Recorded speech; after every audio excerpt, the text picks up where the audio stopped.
pasará, a Moreno lo arrastrará, el fascismo no pasará, a Moreno lo arrastrará, el fascismo no pasará, a Moreno lo arrastrará, el fascismo no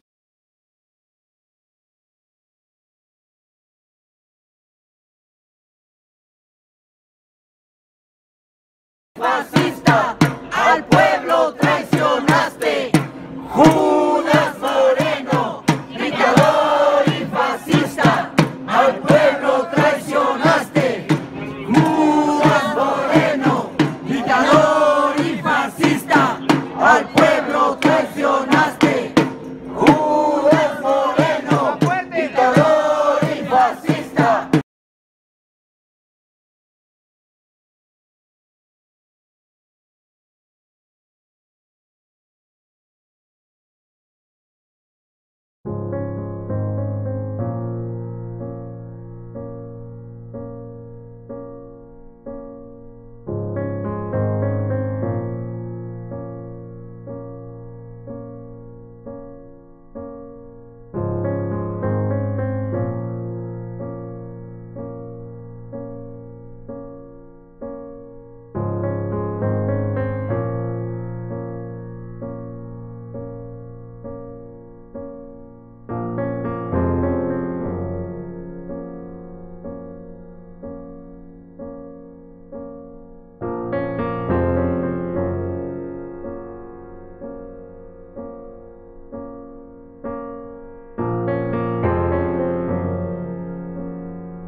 In my dreams, I walk free in the city streets. 2,500 days plus 50 weeks. Doing hard time for these WikiLeaks. Trying to bring the truth out, man, it only gets you heat. And then they gag you. You don't get to speak. And when you get the leak, they try to hit delete. The masses of the masses, they want the shit discreet. That's why my middle finger's up to these sick elites. Free speech, it's the freedom of press. Take your deepest, darkest secrets, never leave them unsaid. If I'm a thief, then I'm a thief for the people you dread. The people of the red, white and blue, you keep them in bed. Seeing the sheep, keep them asleep, deceiving the weak. Keep seeking the leaks till you cease, and I see your defeat. Until I'm deceased underneath a freezing red sheet. Become a dead man, then I hit the switch and release. When Goldman Sachs is your creditor, you kill the messenger. Stories axed by the editor, you kill the messenger. Pay to play on the regular, you kill the messenger. Need a solace, any questioners, you kill the messenger. And outside my window a figure quickly creeps. They dark as night like some motherfucking chimney sweeps. Whiskey what my Mickey keeps, dying in my kidneys weak. Silence in my risky tweets is what the grand jury seeks. I'm wanting peace like 7 years in Tibet. Now rest in peace like 7 years under threat. Cause I've released 7 vaults, they upset. They under the rape sentence, but the US still insists to rest. I guess it's a sin to take the truth and disseminate. MLK to Gandhi, take aim and eliminate. And I don't say I'm great, just wanna say what's fake. But if they kill me, a million others will take my place. The CIA's post like a knife the sharpest. All hypocrisy, lies, and heartless. They want to stop me, my life make my heart quit. Cause democracy dies in the darkness. When Goldman Sachs is your creditor, you kill the messenger. Stories axed by the editor, you kill the messenger. Pay to play on the regular, you kill the messenger. Need a solace, any questioners, you kill the messenger. When the vote count is irregular, you kill the messenger. You caught spying on a senator, you kill the messenger. Removing voters from the register, you kill the messenger. Need a solace, any questioners, you kill the messenger.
In my dreams, I walk free in the city streets. 2,500 days plus 50 weeks. Doing hard time for these WikiLeaks. Trying to bring the truth out, man, it only gets you heat. And then they gag you, you don't get to speak. And when you get the leak, they try to hit delete. The masses of the masses, they want this shit discreet. That's why my middle finger's up to these sick elites. Playing on the regular, you kill the messenger. Free speech is the freedom of press. Take your deepest, darkest secrets, never leave them unsaid. If I'm a thief, then I'm a thief for the people you dread. The people want the red, white and blue, you keep them in bed. Seeking the sheep, keep them asleep, deceiving the weak. Keep seeking the leaks till you cease, and I see your defeat. Until I'm deceased underneath a freezer red sheet. Become a dead man, then I hit the switch and release. When Goldman Sachs is your creditor, you kill the messenger.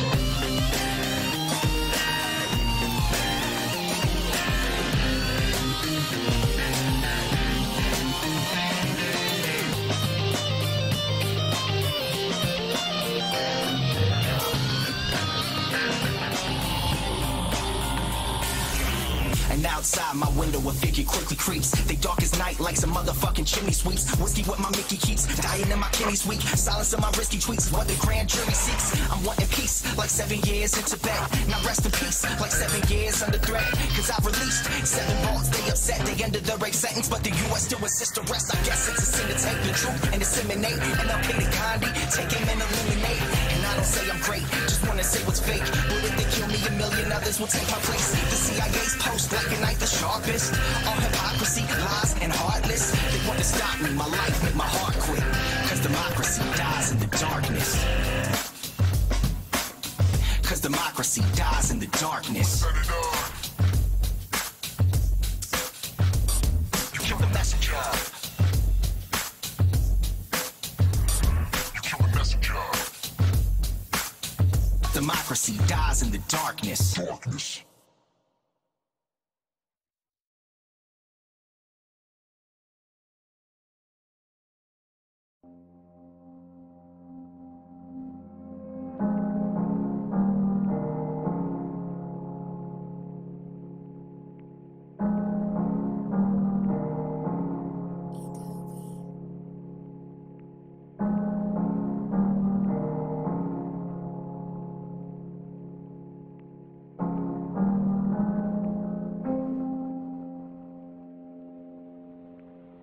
Feeling cold now, I got the heater on. Feeling sold out, even though I'm keeping strong. But can I hold out when every bit of freedom's gone? They want me rolled out, never to sing freedom song. I wanna see the sky, I wanna feel the rain. But gotta keep away from windows, that's some window pane. It's just a shame, couldn't have planned out all our dreams. Now I scream, cause there's a man in the machine. But the train is off the tracks, and damn, it's losing steam. I wanna call Christine, I haven't seen since 013. I'm missing life like 3 strikes each night. Seems like 3 nights ain't right. Can't fight, space light, hate life. Wanting to be snake-like, shedding off this gray life. In the dark, can't make light. But where I'm headed now is brake lights. Where I'm headed now, they break lights. Counting days like brake lights, feeling weight like brake lights. Had a great life, brake lights, brake lights, brake lights. Out of place like brake lights, in my face like brake lights. Counting days like brake lights, brake lights, brake lights. Sit here asking, what have I done? If these strings were cut, I'd see my son. And if I could just fly from this place, then I'd hold you in my love embrace. And if I could just speak to you now, I'd renew my vow and be in the now. Is this me in denial? Wanna remove stress from your brow and pay you back some way, somehow. But it's painted black, can see the way back now. But how's the house and how's your mom? I doubt the way the media portrays me makes you hate me. But to think you see that daily makes me crazy, that just ain't me. This is without a doubt going to be this generation's pre-Mandela movement. Every single generation must fight again the same battles that previous generations have fought. Brake lights, counting days like brake lights, brake lights, brake lights, brake lights, brake lights, brake lights, brake lights, brake lights, brake lights.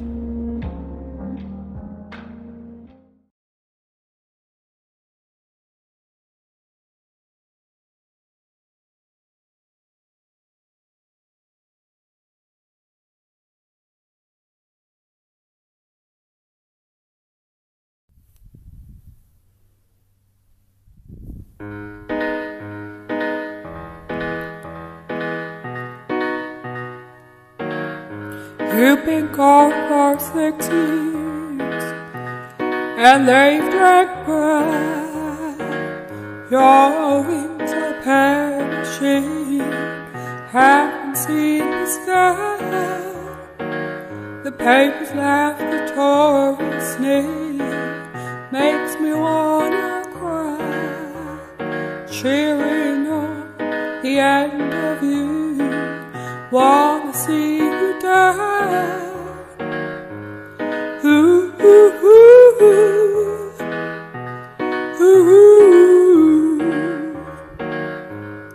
ooh, ooh, ooh.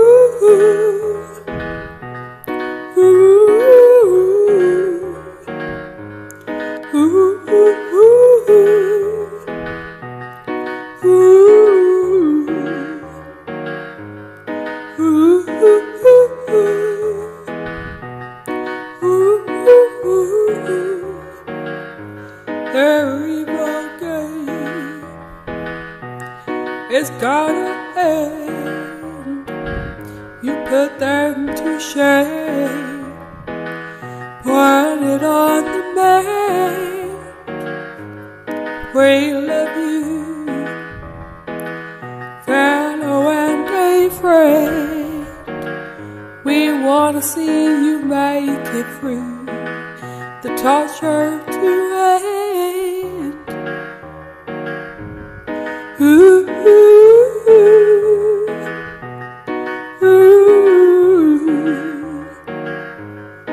ooh, ooh,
She's been out yesterday and today, and she asked us mods to fill in, and actually quite a few of us have showed up today, so that's wonderful.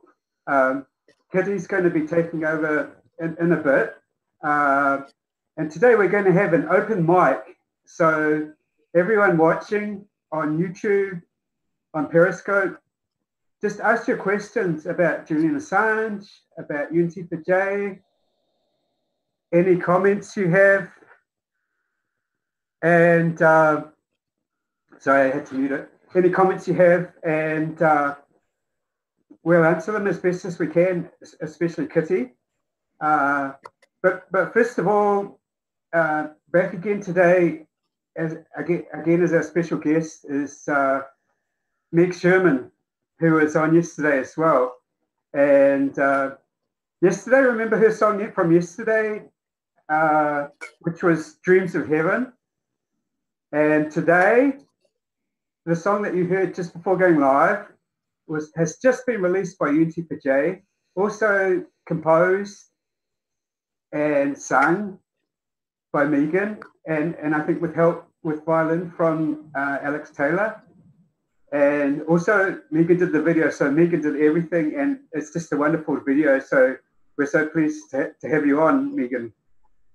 Cool. Yeah, I'm happy to be here. I'm feeling a bit more confident than yesterday, because yesterday I kind of fell in at the deep end, so I'm feeling a bit better today. Oh, you're great yesterday already. Thanks, that's good. So this song, it's a bit more heavy, but it's beautiful also, right? Thanks. Yeah, I felt like Dream of Heaven was quite uplifting. It's got a positive key, and the lyrics are quite dreamy. And this one is a bit more melancholy. It's focusing on the suffering that's happening now and our regret that that's happening. And yeah, it felt like I had to balance the positive one out with one that also you have to give. Yeah, I wanted to.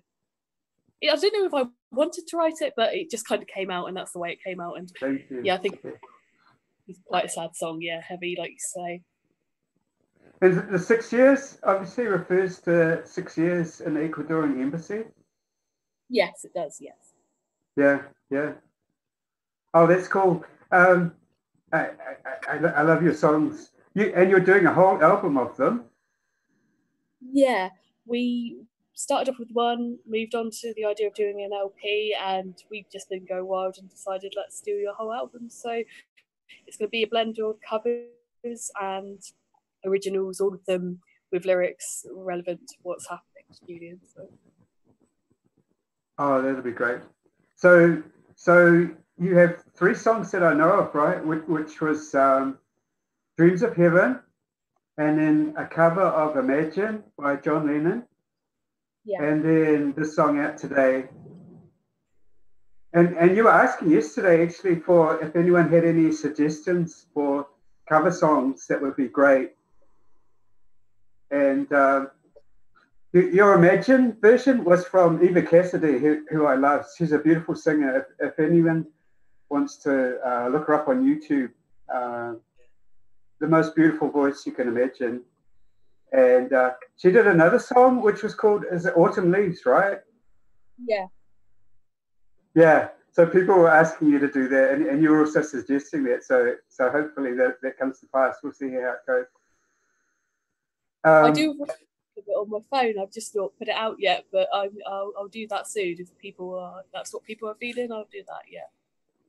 Autumn Leaves. Wow. Yeah. Oh, that'd be great. What is the timescale for? It's a difficult question, but what do you think the timescale will be that you'll get the album out? Well, it's currently in progress. I think if we continue at the rate we're going at now, it should be finished by the end of the month. But between then and it being approved for distribution and released, it will probably be around Christmas. That's assuming we do it at the rate we're doing it now. For obviously things happen, it could change, but that's what I think. It will probably be out around Christmas time. So. Oh, that'd be fantastic. So you talk about getting it approved. What do you mean by that? Well, I was researching ways to get your music distributed, and quite a lot of them were very expensive and difficult. And I stumbled across a free app called Amuse, where you can apply to have your music distributed, and they're selective. They don't always choose your music, but if it's successful, that's great. And it goes to stores like iTunes, Spotify, Amazon Play, but we're also planning to distribute it on Bandcamp, so people have a choice between whether they want to buy it from iTunes or if they want to buy it from a DIY merchant. It's really your choice. But my thinking was that if we could get it into the internet charts, then maybe more people would listen to the message, and maybe even the markets would see an opportunity in helping Julian, and then that would all create an upward pressure on people who have power to do something about it. So that's wonderful. And so they're commercial. So hopefully you get some compensation. So there's a commercial channels, right? You get, yeah, that'll be fantastic. It would, yeah. It's a dream. Yeah. I'll see if there are any comments. Trying to check the Twitter and everything. Hi, Megan Bruce, says Stephanie Marsilia. Stephanie, who's been tweeting and everything. Hi, Stephanie. Stephanie, it's great to get your tweets. Oh, Paul is suggesting Sound of Silence for Julian, which would be Simon and Garfunkel. Yeah, that's a wonderful song. It was in the movie Watchmen, wasn't it? Yes, maybe. I don't know that. Because Okay. that's what came to mind, yeah. Okay. Atima Smart says, where do we find 6 Years by Meg Sherman? What's her Twitter handle? My Twitter handle is Earth Empress 91. And if you go on, Artemis, if you go on Unity for J, they're starting to do live tweets, and Megan's handle will show up there on all of the live tweets, so you can get it from there. And also 6 Years is already on Unity for J YouTube, right? Yeah, it was put on there today, so it should be accessible. Yeah, wonderful. Monday 1111 agrees with Paul that Sound of Silence is wonderful. Also here, You're the Voice. I don't even know that song. You're the Voice. Do you know that song? No, that's new to me, but I'm always up for a challenge, so sorry, got a cough. Yeah, as I said, I'm up for a challenge, so I can look that up. Give it a go. Yeah. Yeah, Monday, if you're on Twitter, you can tweet that also to Megan, and maybe she'll get it.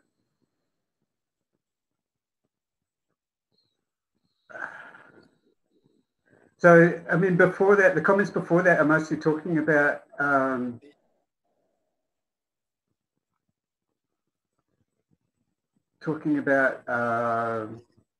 Julian, so not specific to this conversation. Oh, yeah, Paul says You're the Voice would be great. So, oh, okay, so Paul says it's by John Farnham. I don't even know who John Farnham is. I'm sorry, I must be out of the loop. I'm willing to learn, so yeah, that would be cool. I'll give it a go. Yeah. Is it so? It's your songs are going on the commercial channels. Are they also going on? So they're going on YouTube for Unity for J and like Facebook and Periscope. So quite widely available. Is that true? Yes, I know it's already been uploaded to YouTube. I wasn't sure about the other channels, but that is definitely in the pipeline. And yes, it's going to go to iTunes, Spotify, Amazon Play, and also to Bandcamp, so people have the choice for which one they want to opt for. So there'll be lots of different ways to access it. So yeah. Yeah. And so, I mean, your motivation for getting it in the charts is very much about Julian, isn't it? Yeah.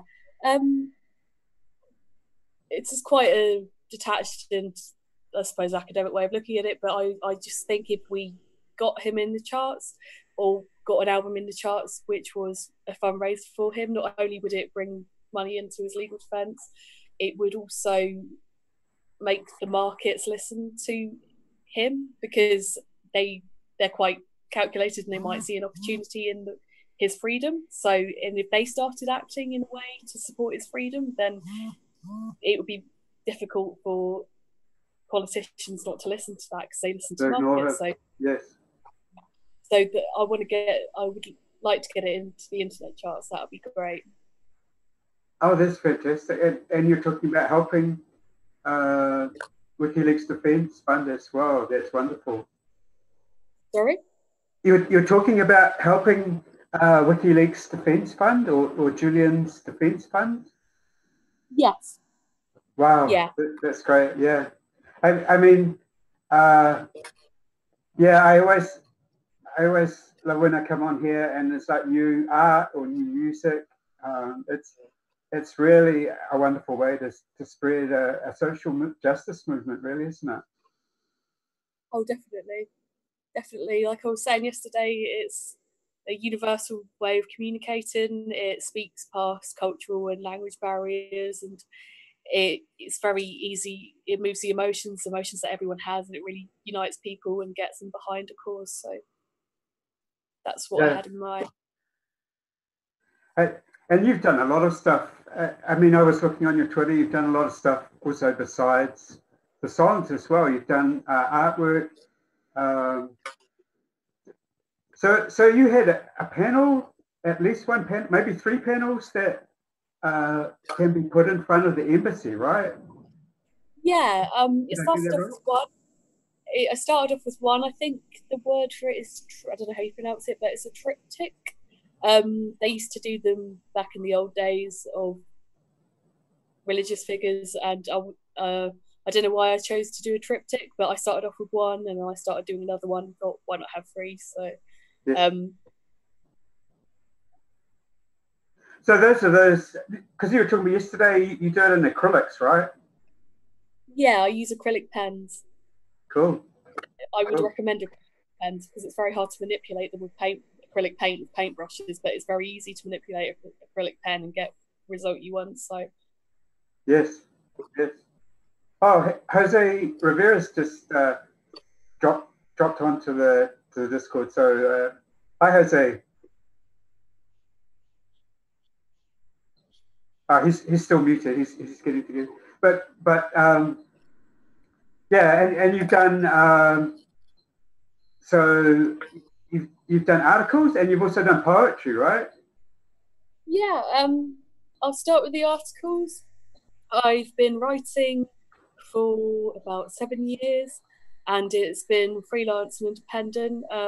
Anywhere I've been published, I haven't been paid to do it, and I feel like I prefer it that way because you have to toe an editorial line if you're paid, and you have a lot more freedom if you're unpaid, although it'd be nice to be paid.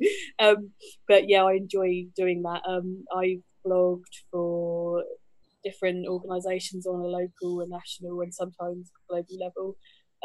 My most enjoyable role is the one I'm doing currently. It's for an organisation called The People's News. It was started by a group of students on Quora, and I'm applying to be on their editorial team so I can encourage people in the way they encourage me. But yeah, I do a lot of commentary on political affairs and also debunking a lot of the myths that we find in the media. So I try to give a critical perspective on things. And as for the poetry, yes, this is going to sound excessive and obsessive, but I have written over 1,000 poems, and quite a few of them.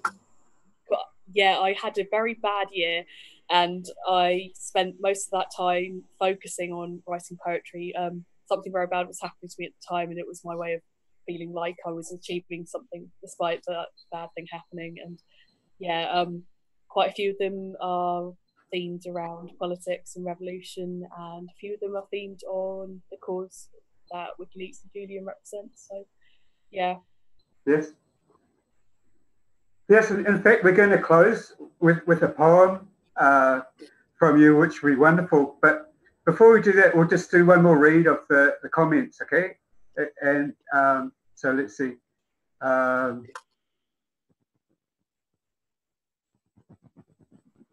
Paul asked, how is Susie, Bruce? Susie's fine. I think her voice is just...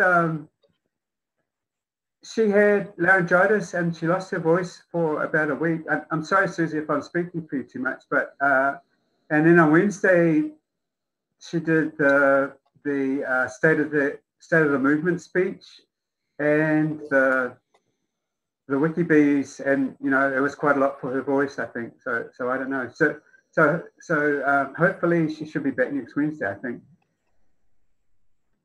People are starting to ask questions more about WikiLeaks, but so we'll get back to them after that. But let's see. Stephanie asked, I wonder what the rules are about singing and musical performances Julian can hear. Have you ever thought about that, Megan?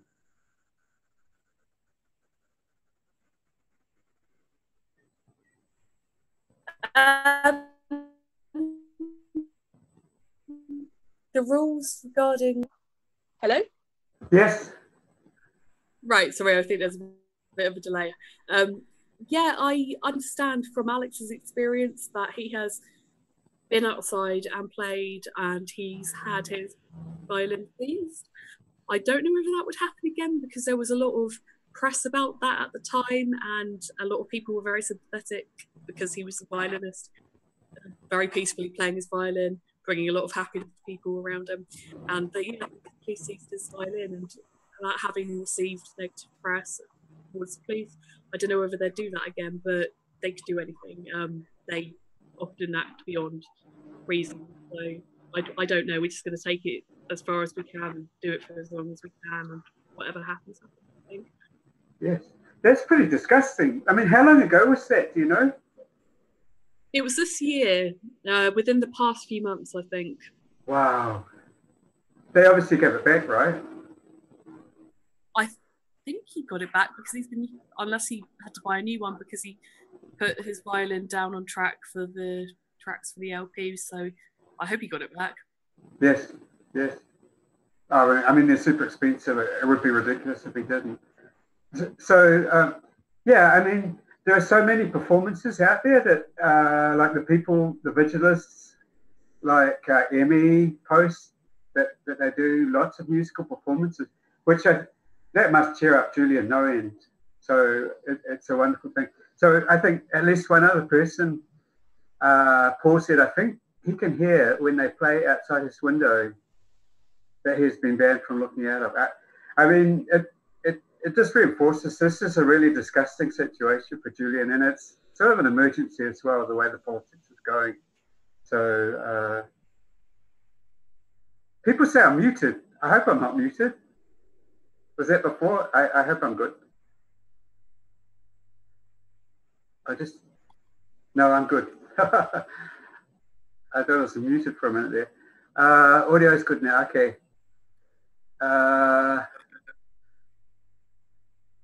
Julian did a parody of You're the Voice. There's a video somewhere. Wow. Was that the I think I might have seen that. Julian with his mullet. Yeah, I remember that too. Yeah, that was great. If someone can find that and post that on Twitter, that'd be great. So I think we'll just leave it there, and so that we can get a chance to hear your poem, Megan, if that's all right. I did mention this in the setup, but I don't know if you heard me. I don't know it by rote, and there's no way of getting it up on my phone whilst I'm in the app. So that might be something we could do at a later date. Okay. Sorry. Oh, that's fine. Yeah. Okay. Thank you. Bye, everyone. Yeah, thanks for coming on, Megan. It's wonderful. You can stick around. Of course, you're welcome to stick around. Cool. I'll stick around as long as my phone battery. No worries. Yeah, that's wonderful. So as I said before, we're going to have an open mic session today, or an open forum session that Kitty's going to lead. But first of all, Jose's here, so bravely here from Ecuador itself, reporting as a citizen journalist. So would it be possible to hear from you, Jose? Are you there? Oh, hi there. How are you? Oh, very good, thank you. How are you? Fine. I had to put an image so that you would not see a black thing, you know? Yes, it looks great. Is that in Ecuador? Yes, it's Cotopaxi volcano. Oh, nice. It's near Quito. It's close to Quito, about maybe 100 kilometers. Oh, very cool. Okay, so what is the news, Jose? Another shocking,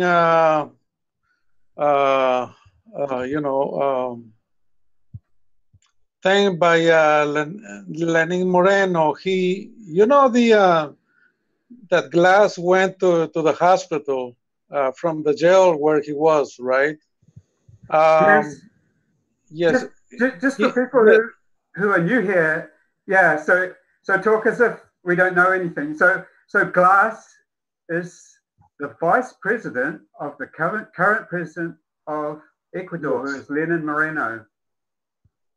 And Lenin Moreno has turned on the population of Ecuador, basically, hasn't he?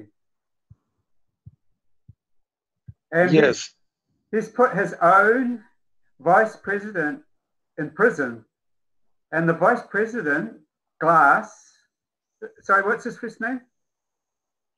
Jorge Glass, George Glass. Jorge Glass, yes, has gone on a hunger strike, and he was on hunger strike for I think about 18 days. He went to hospital. He was taken to hospital. I think you told me this in private that his wife was tricked into getting. Yes. Can you tell us that story? Okay, you see, the before Glass was in Quito, in a Quito jail, because his wife lives there, his lawyer is there, and they moved Glass to a southern city of Latacunga, south of Quito, to another jail that is really bad, has a lot of problems. And okay, so Glass started a hunger strike, and he didn't want to, he wanted to continue the hunger strike. But what happens is that the governor of that province convinced her to go and talk to her husband, Glass, to accept to be taken to that hospital, the Quito hospital, on the night that he was feeling in critical condition. Wow. And he told her that after that Quito hospital, he would be taken back again to the jail where he was before. Yes. So that night, Glass' wife talked to her husband, Glass, and she convinced him. And so they took Glass to Quito Hospital. And today I found out that they didn't give him any treatment. Wow. No medical treatment. They just gave him an IV with, with feeding. Yes. And then, they tricked her. And then yesterday early in the morning, at 1 o'clock in the morning, he was taken back again to the other prison. The one in the south. Yes, the one in the south. You see, Lenin was using that media explosion of Glass to do behind that the naming of the Supreme Court judges. Yes. So that's the latest. So his wife is depressed, and Glass is back in jail, in the other jail again, the terrible jail. Wow. So it was done as a diversion, basically. What was that? It was done as a diversion. Yes. Lenin fooled her. You see, the governor that I convinced her to talk to Glass, I just found out that he is the cousin of Lenin's wife.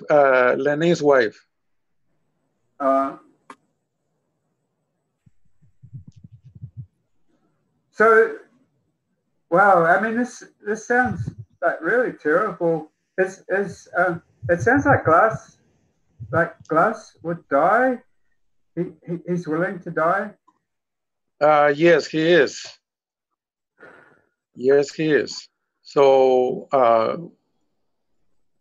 we don't know what's going to happen. He's right now under hunger strike, and he is not allowing the doctors to see him anymore.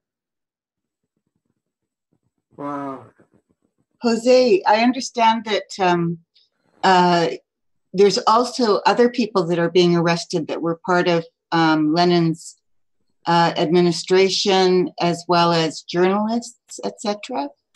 Can you talk about them as well? I mean, it's very, very serious that this vice president is willing to, sacrifice his life. But there's also a lot of people that Lenin is now targeting.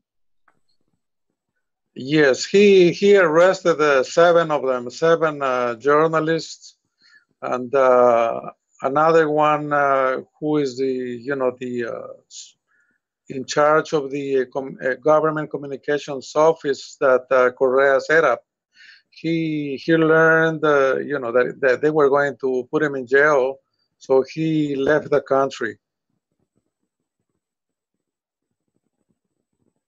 Wow. Very dangerous times coming up in Ecuador, it seems.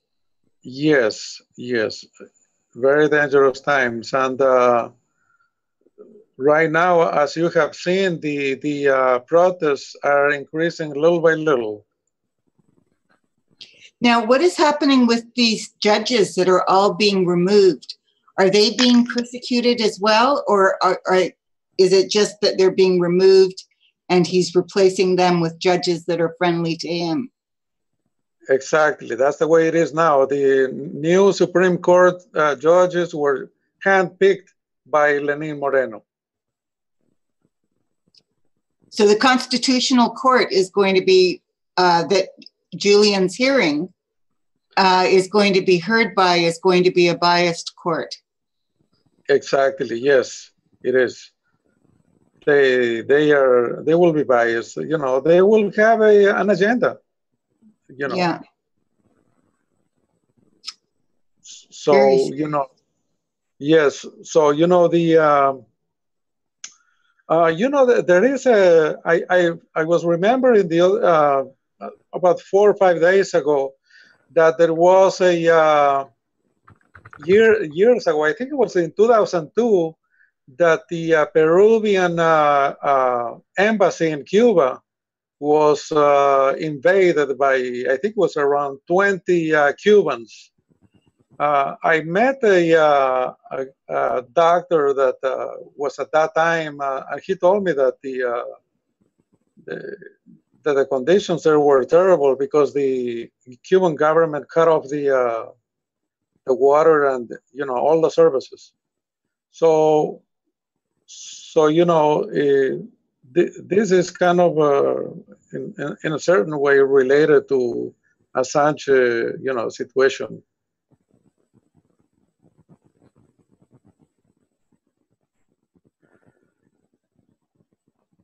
Yes. Jose, can you talk about,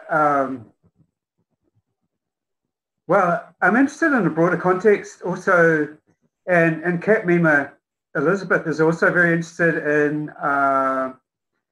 the trade aspect, like the financial aspect. I sort of got quite familiar with, there was a ISDS, a court proceeding between Ecuador heroically against Chevron for a huge environmental oil spill, right? Yes. Pollution. Yes. And wasn't that part of the deal for Julian? And the rumors anyway. Yes, you see okay, this is here is where Manafort comes into the picture. Who is Manafort? Paul Manafort, the one that was the advisor for Trump in the elections. Yes. You see, he came secretly to Ecuador, and the meeting was set up by one U.S. man called Santiago Cuesta and a lady named Mbaki. So they are saying that Paul Manafort came with that message at that time. Was it about a month ago? Yes, they touched the. That's what they say. They touched the Chevron case and also Assange's case. So when Pence came to Ecuador, they already had set it up everything. Including they had set up already the sale of all Ecuador's main main properties, electrical companies, phone companies, things like that. Privatization. Yes. Wow. So can you, I mean, the last I saw, Ecuador had an economy, like a GDP that was about 60% of New Zealand's. So, and it has oil resources, doesn't it? So why, you said they're trying to get Ecuador into financial trouble. Isn't Ecuador reasonably well off because of their oil? Well, you see,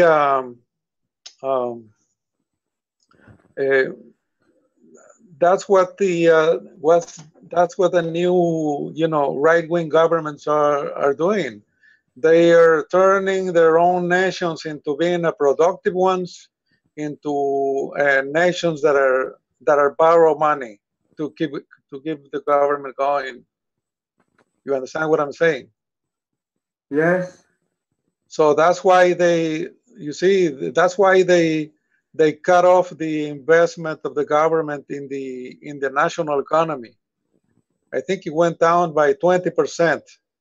So that's a big amount of money being removed from the financial market of the country. So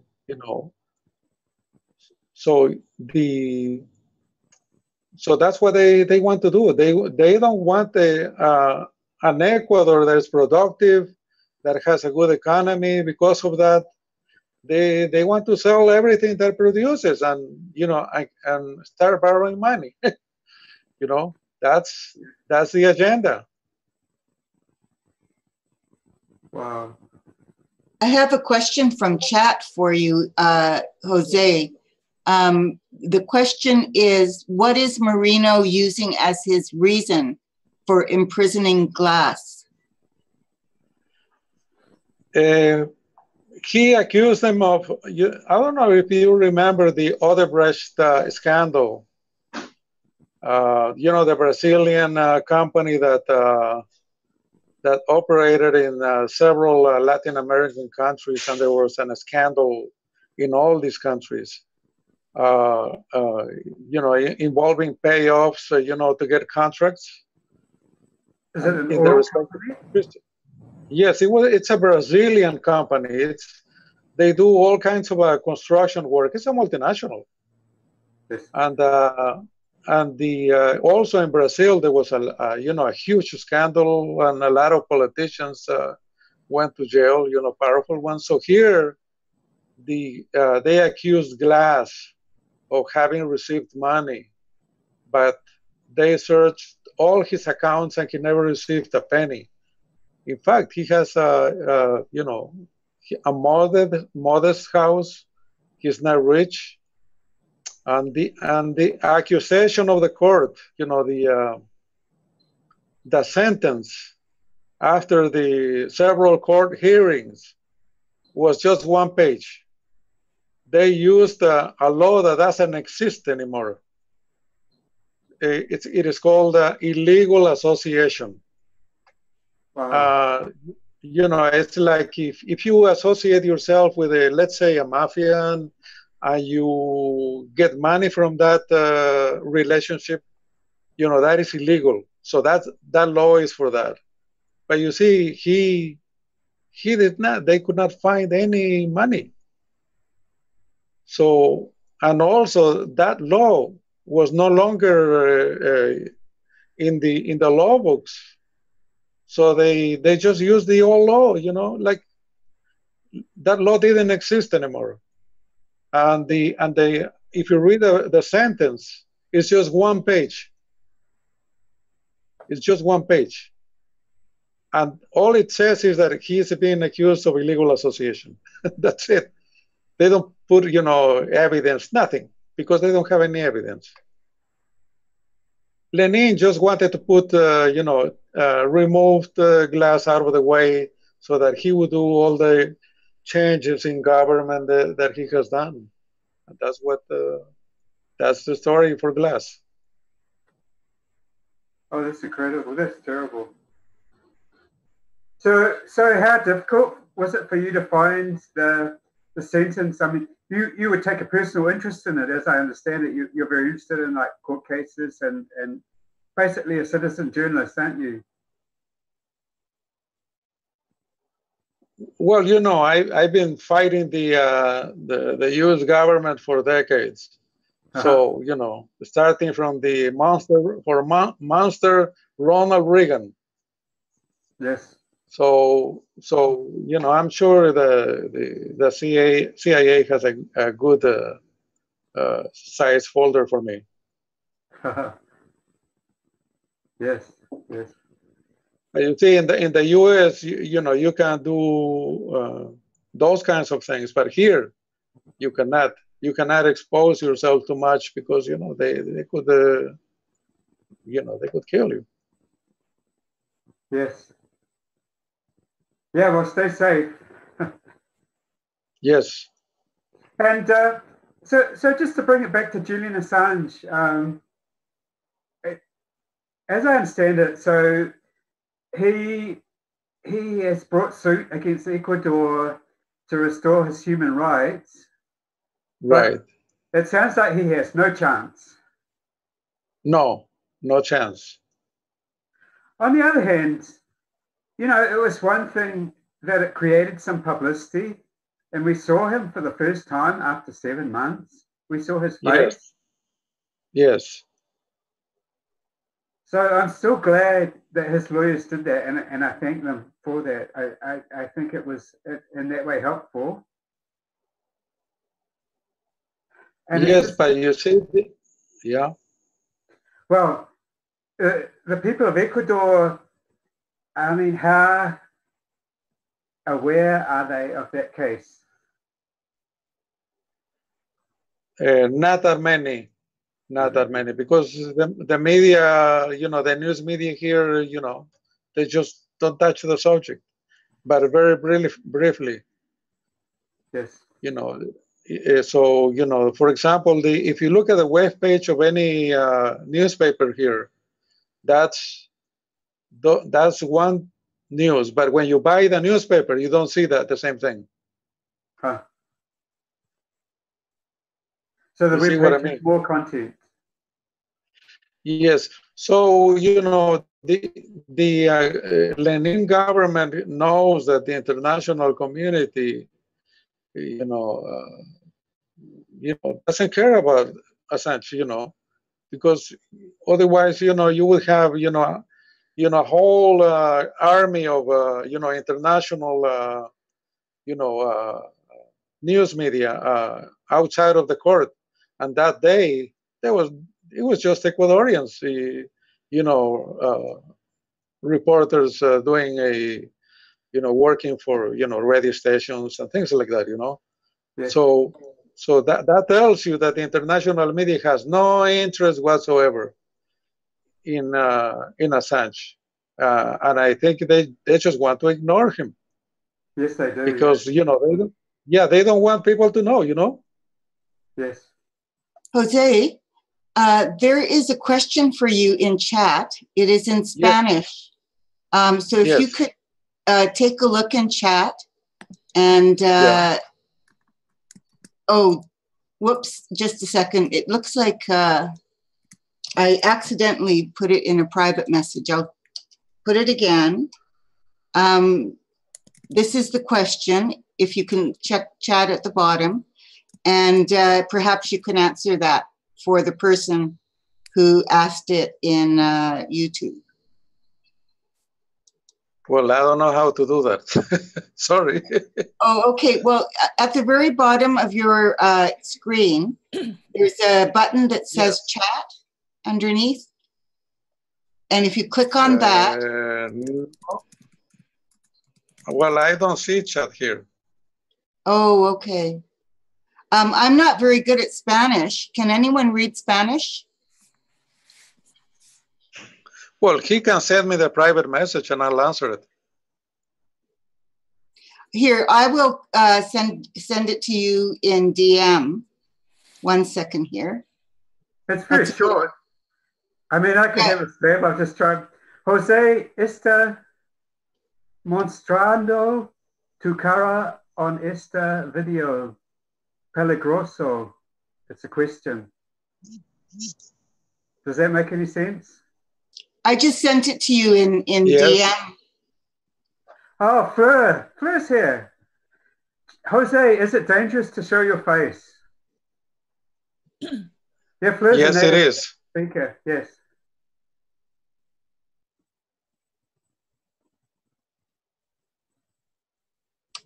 Yes. Yeah, we really do appreciate you doing this, Jose, and it also, I think it helps Ecuador as well that that you're appearing here and saying it. So Elizabeth here in chat, Cat Mima has a question for you. Do you want to ask it actually, Elizabeth? Sure. I mean, I don't want to sidetrack too much talking about trade deals. You know, it's always my interest. But I was just wondering if right now Ecuador is negotiating or part of any negotiations for trade deals at the moment. I just remember a while ago reading an article that somehow trade was being used as a leverage, and they were, I don't know exactly in what direction, but that it was somewhat related to the Assange case. So I just wanted to know if there's any information about that at all. Well, I do know that the government is in contact to enter the Trans-Pacific Partnership Economic Agreement. There we go. There we go. And also, yes, and also the remember that when Manafort came, he came to negotiate a lot of the properties that our government has. The people's property.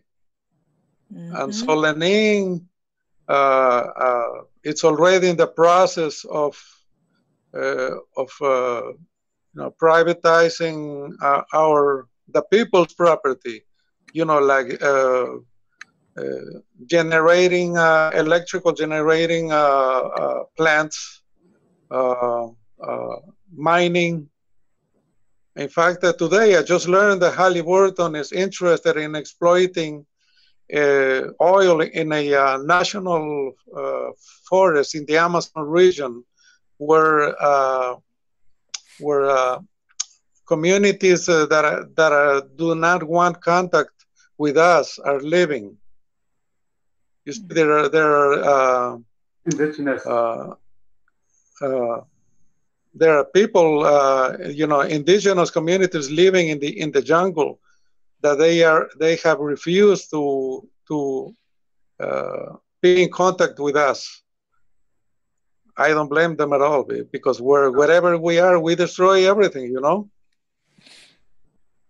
It's very interesting. So that's yes, that is the latest. So that's why I said they want to change Ecuador from a producing country into a debtor country, always in debt, you know. Yep.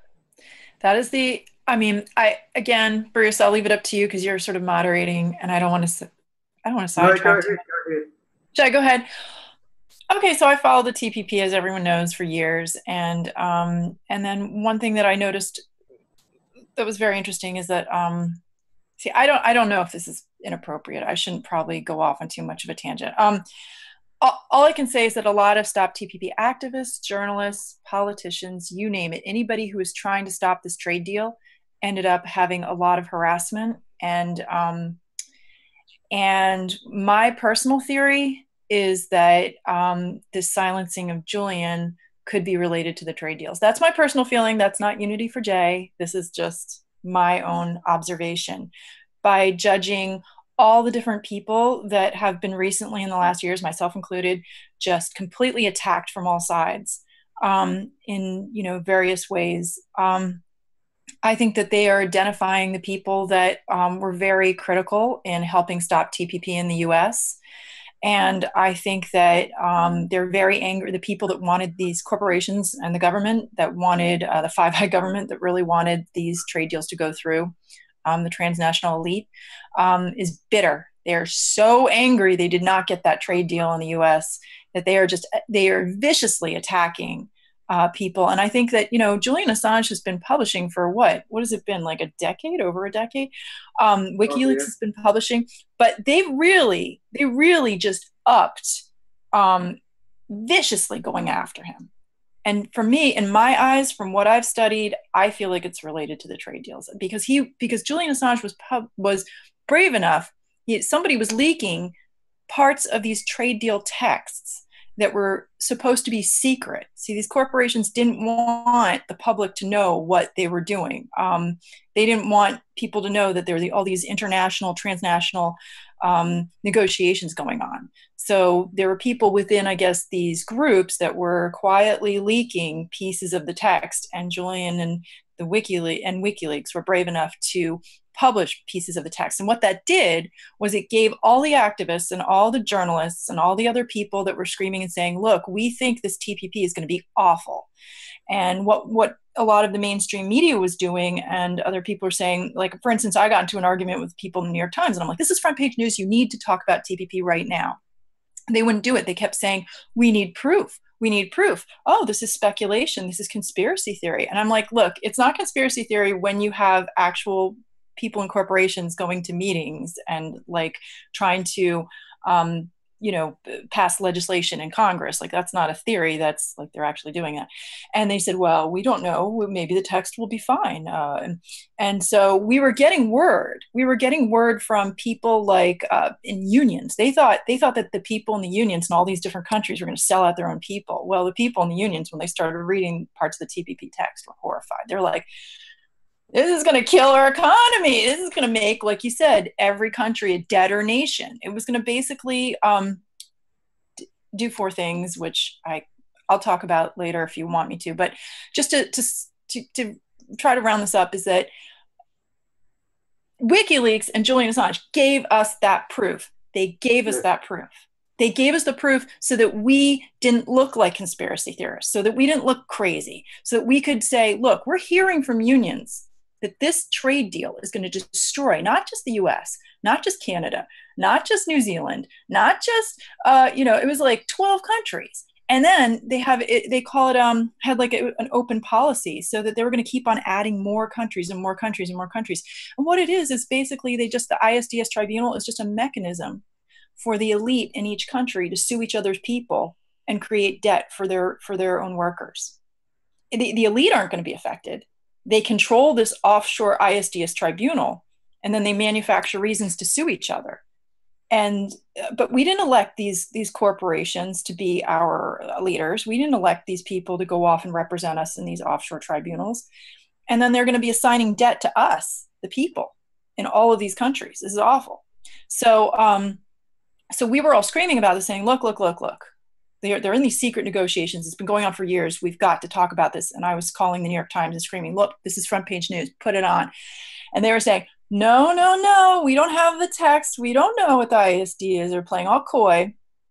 And the funny story is, which I told in one of my videos, is that after I was badgering Jonathan Weissman of the New York Times for a while and trolling him repeatedly, and then telling my group of 15,000, hey, this guy's saying he's only going to post information in the New York Times about it if he gets proof. He needs proof that this is happening. Someone magically leaked the ISDS chapter right at that time, and then Jonathan Weissman finally had to eat crow a little bit and write about it, even though he didn't do an article that should have been as effective as it. I have another question for Jose in YouTube that somebody has asked. Okay. Just 1 second. Let me get back to it. Jose, Simonim has asked, can you ask Jose if Korea knows all the updates you have just given us on glass? Yes, he does. He knows because he's his friend. He knows everything that Lenin is doing to them. Thank you. Yeah, that's actually quite important. Because he himself is being targeted, is he not? Yes. I heard that they're trying to extradite him from Belgium. Yes. He's, yes, go ahead. I was just going to say, are there any other people that they're also trying to bring back to the country? Yes, the guy who was the chief of the government communications office that Correa set up. His name is Alvarado. His last name is Alvarado. I sent a list about a couple of hours ago to Discord that they are doing a report on those names.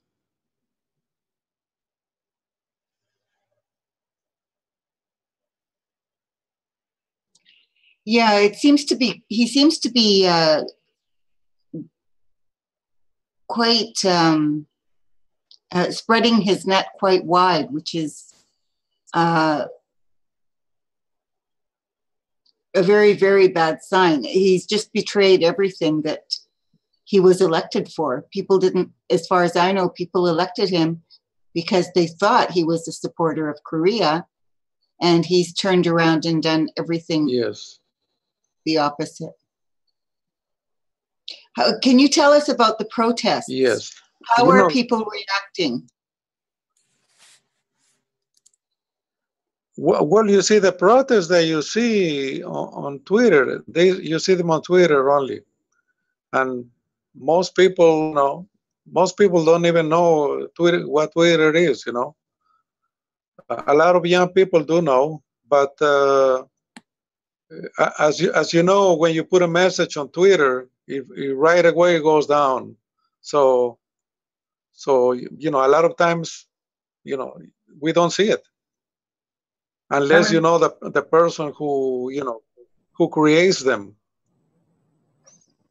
But here is an interesting point. The statistics on the acceptance rate for Lenín Moreno is 51% disapproval, which means we have a 49% that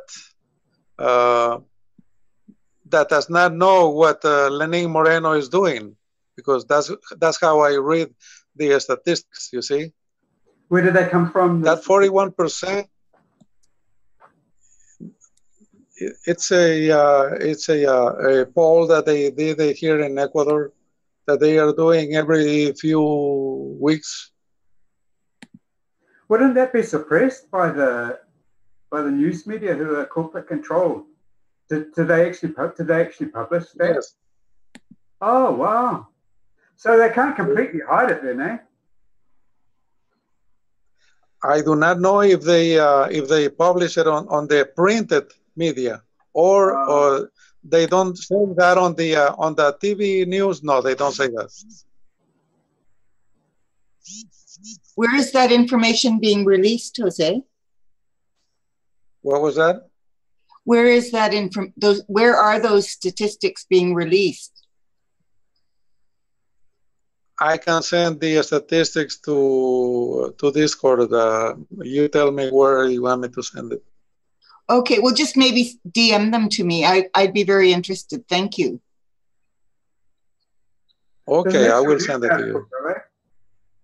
It's actually online though, isn't it, Jose? Even Ecuadorian news articles show the statistics. Yes. They're kind of difficult to track because, a lot of times you see it on Twitter and then they are gone. You never see them anymore. So if you don't see it the first time, ciao, ciao, Yeah. So I always keep copying the messages all the time in my telephone, and then I transfer it to my PC in case someone wants to hack my phone. So you said that's what was it? Excuse me? Didn't you say that a reasonable number of young Ecuadorians are on Twitter? Yes, I do not have the numbers, so I don't. I mean, a lot of young people, I think, know what Twitter is, but they don't really use it. They use more Facebook for their communications. And here Facebook. in Ecuador. Yes, And Facebook. so it's hard to hold a political conversation on Facebook. I noticed that. I don't use it, so I don't know. Oh, that's good, actually.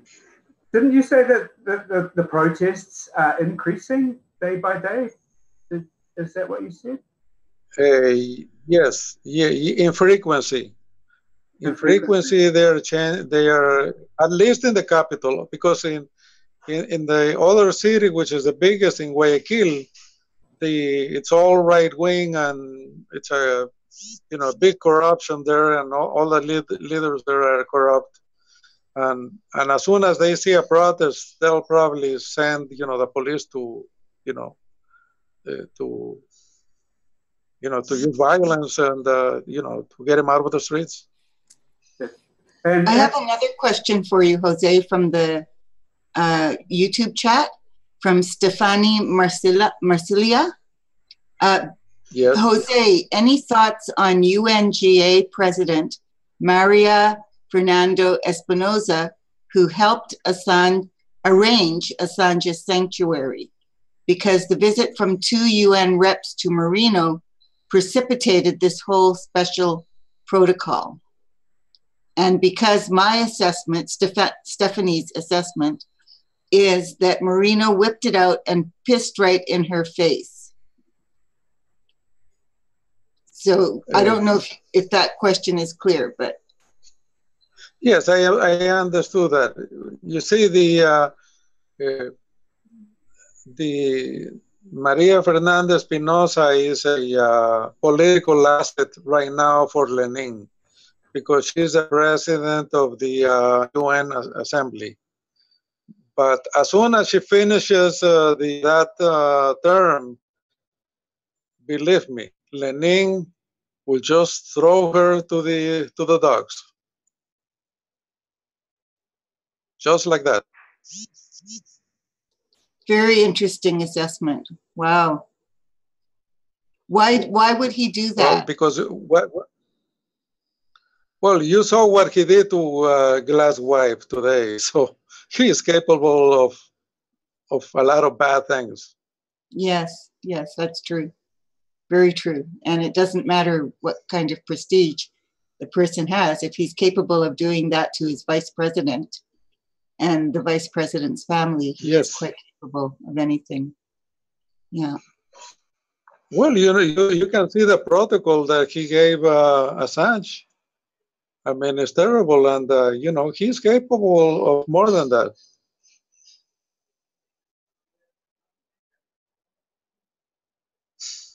So I need to say goodnight to all, and I hope everybody takes care of themselves. Okay.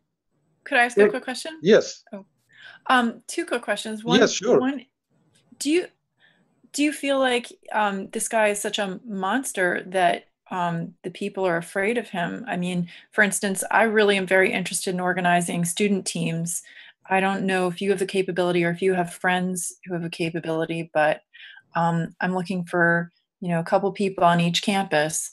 And if you can bring me people from Ecuador, I'd love to work with them, because I would love to have a flyer regularly in 4 of the countries that are affecting Assange. I don't know if things are so bad there that to do that is to play with people's lives or something, but I wanted to get your opinion on that and see if you were interested in helping. Well, you see the student association of the state universities, which is the biggest university in Ecuador. It's all under the CIA control. The leaders, they province them, with the university, free university after they graduate from there. So that's what I know. So I do not know any student. So they control the unions, student unions at the universities. They control everything. Is there a way to privately go and individually find people and just say, look, we're very interested in having people flyer. It doesn't even have to be on campus, but within communities, online, social media? Or is that, have things gotten so bad there that they are trying to shut that down? Well, I wouldn't know how to do it, but as you know, it all takes a good leader. You see, a good leader can do all those things, and especially if it's a young student leader, it could do that. But I do not know of any of them. Jose, I have another question for you from YouTube, if you have time. If you don't, that's okay. But the question is this. Some years ago, Craig Murray wrote of becoming aware that the Pentagon paid CIA millions to derail Korea from winning an election in order to get to Julian Assange. Wish I knew more. Is Jose aware of any of that? Yes,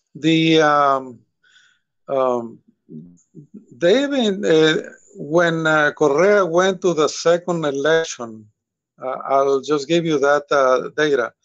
They had, on the election night, they had 8,000 attempts to break into the system, into the electoral system computers of Ecuador. And they were all coming from the outside of Ecuador. Who has that capability? Only the United States. Very true. Very, very true. Okay, thanks so much, Jose. Oh, Jose, do you keep it, like, are you aware of what's going on in the Ecuadorian embassy of London? Would you be have you been keeping interested about that? Yes, well, I will have some news tomorrow for that. I'm trying to find out what happened in the last weekend that it was Memorial Day in Ecuador. Thanks I'm very trying much. to find out what happened. Yes, because what I know is that they closed the door and they didn't take food for those 3 days, Friday, Saturday, and Sunday. Yes. So that's all I know. So, but I'm trying to find out more information. Yes. Yesterday, Kathy Bogan, towards the end, was saying they're really making the conditions in there intolerable for Julian. This is just her theory, her speculation, and almost like he doesn't need to be transported to a prison in the US, that they'll make that his prison in London. So that's her speculation. Yeah. Because you see, the new protocol puts Assange into another category, a prisoner of conscience.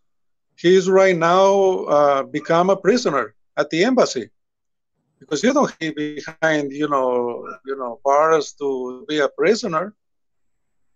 Yes. He's a prisoner now at the embassy.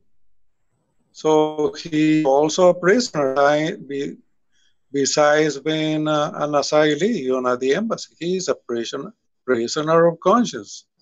That room where Assange is prisoner. Yes.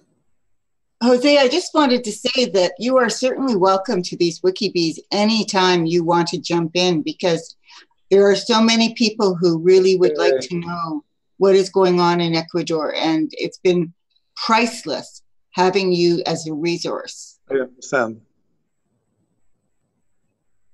Yes. Agreed. I try to put as much information I can in Unity for J so that everybody is aware of what's happening, So I'll say good night. I have to go and bake some bread. Thank you so much. Have a lovely evening. Good night, Jose.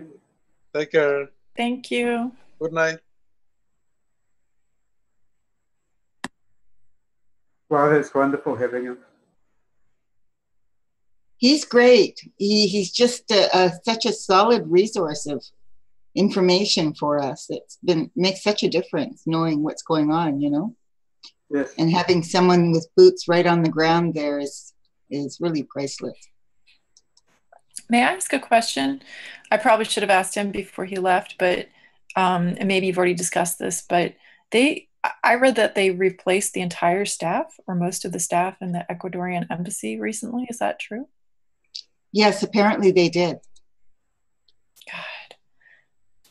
That was according to, I believe, the JA account, the Assange Defend account, said that. Yeah, I was trying to remember where I read that, but it was just... I could be wrong, but that's what I think. That's, but it was, yeah, they've apparently replaced all the staff. He doesn't know anybody now. And it reminds me of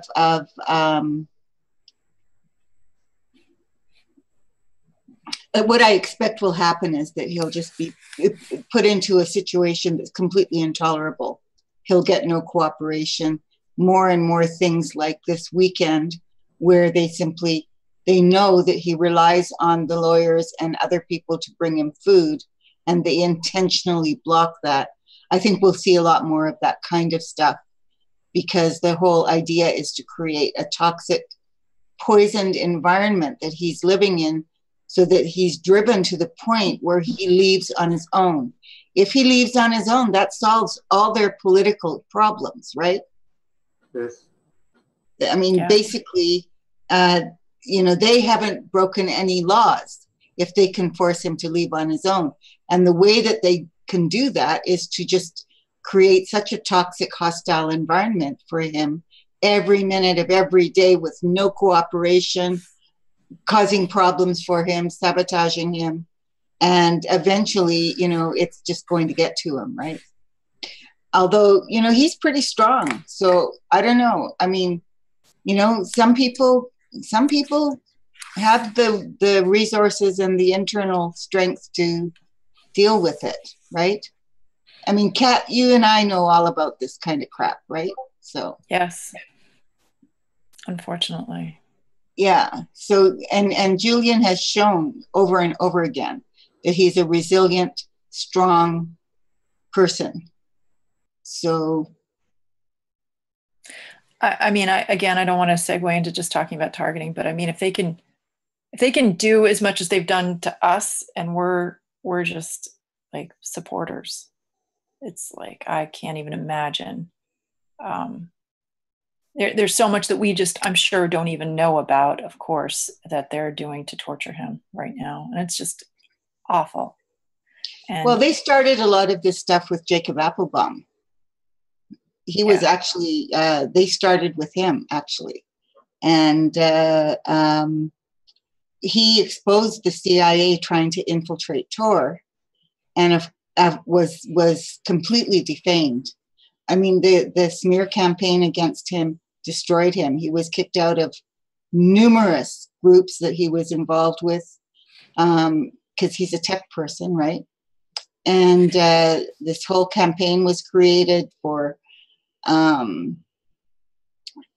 to create these codes of conduct, because he was allegedly, I mean, it was all exaggeration, twisting of stories, intentional vilification, you know?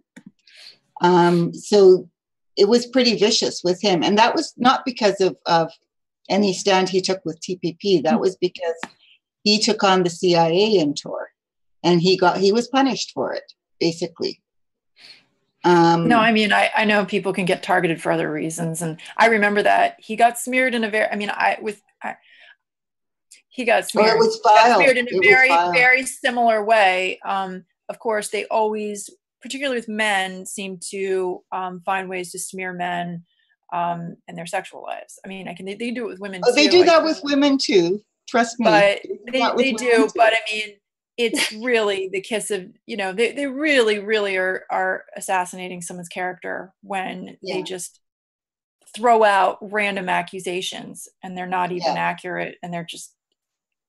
Oh, they were all proven to be lies, except, all of them pretty much were proven to be lies. But it still destroyed his reputation. I mean, you know, people were just so eager to jump on the bandwagon of believing this stuff. It was the same thing with Julian with the Swedish nonsense. You know, that really did more harm than a lot of the other stuff. And yet there's not a shred of truth in it, you know. So remember what we found in the well, I put it under cat memer analysis, the hashtag cat memer analysis, but remember Stratfor was celebrating, oh, yeah. They were celebrating the fact that they were basically saying in their little internal emails that if you're a, may I quote, left-wing psychoactivist, which sometimes these people are considered or whatever, which is ironic because everyone's calling Julian Assange right-wing, but he's neither. Anyway, but that you can expect to be framed for crimes and tortured and possibly killed. That's what we're finding in these internal emails, that Stratfor, a CIA subcontractor, is talking amongst themselves. It's worse than that. They go after relatives too. I wasn't targeted because I did anything. I was targeted when I was 16 years old. And it's because my uncle was the founder of one of Canada's biggest left-wing organizations in Canada. And they threatened him. They told him that if he didn't stop, they were going to come after me and ruin my life, simply because I was related to him. And of course he didn't stop. I'm glad he didn't stop. He had every right to do what he was doing. But they came after me and they've never stopped, you know. So, I mean, you can literally be anyone that's connected. You know, you don't even have to have done anything. They just arbitrarily decide. And some of these people in these intelligence circles are so seriously mentally ill. They're, in my opinion, some of them are totally off the wall, you know, so crazy that they actually belong in in asylum for the criminally insane. And the only reason they don't go there is because they are in intelligence. Yeah. And well, I mean, anyone who's advocating torture, you know what I mean, and using torture and framing people definitely has some screws loose, in my opinion. But I'm going to post, I'll post it on my Twitter, but I'll post the link again. I retweet it often, but if anyone wants to see what Stratfor's saying in their internal emails about how activists should be framed. They even planned, they talked about framing Julian for, you know, they talked about what they could frame him for. And the two things that came up were rape and pedophilia, you know. So there's an email where they were talking about that as well. Well, I've got a couple emails where they're talking about, they're saying, would the government hire a couple, they call them hoochies, and try to, you know, basically frame him? And then the guy says, hell yes. And they're just so bitter and angry that Julian has had the nerve to publish any of their, you know, dirty secrets. And so, I mean, it's very telling when a CIA subcontractor is sitting around and acting like this is just, you know, routine. Of course, if you're going to speak out against the CIA, well, then you should expect to be framed. You should expect to be tortured, and you should basically thank. And the really annoying part that I found is they even said, if you're in Russia, they would just kill you. But, you know, we're supposed to be very thankful that the U.S. just does it covertly. That they'll just frame people for crimes they didn't commit, and then when they're done with them, torture them covertly behind the scenes, and nobody will know about it. We're supposed to be like, thank you for not just murdering me outright. Well, I don't know which is worse. I would say torture and then getting murdered is probably worse. So, I mean, these spy agencies are just way have gone rogue and out of control, in my opinion. But anyway, I will post again. If you're watching my page, I post it ad nauseum, but I'll post it again, my cat memer analysis. And I'd love to see what you found too, Kitty. So if you can post it or send it to me privately, I'd love to see the emails you found too. I'll have to look them up again, but sure. Okay. I'll DM them to you and you can tweet them. Okay. Thank you. I'm just going to check for more questions.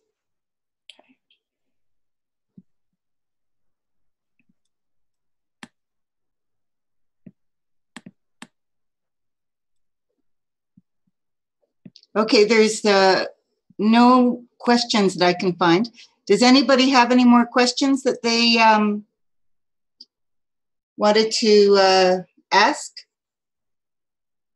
Tonight is open mic night, and essentially we're just here to talk to you and get your input, get your questions, get your ideas, anything you want to say. It's open mic.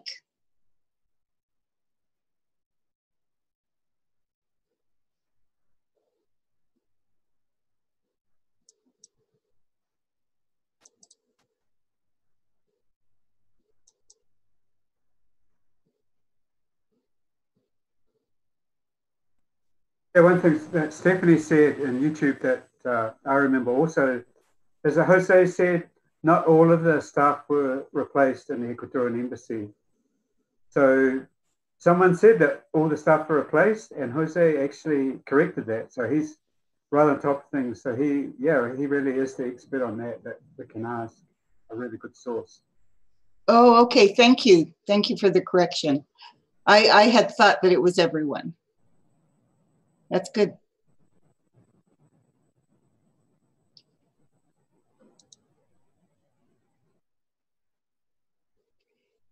Yeah, Stratford was pretty interesting in terms of their general attitudes towards all of this stuff. They're known as the what is the term that's used? The shadow CIA is the term that they're used to describe Stratford. Because what Stratford does is pretty much what the CIA does, but they're a private company. And that, frankly, that makes a lot of what they do illegal because they don't have the legal protections that the CIA has. Are they huge? Stratford is absolutely massive. Their main client is Goldman Sachs. Huh. Goldman Sachs is their biggest client.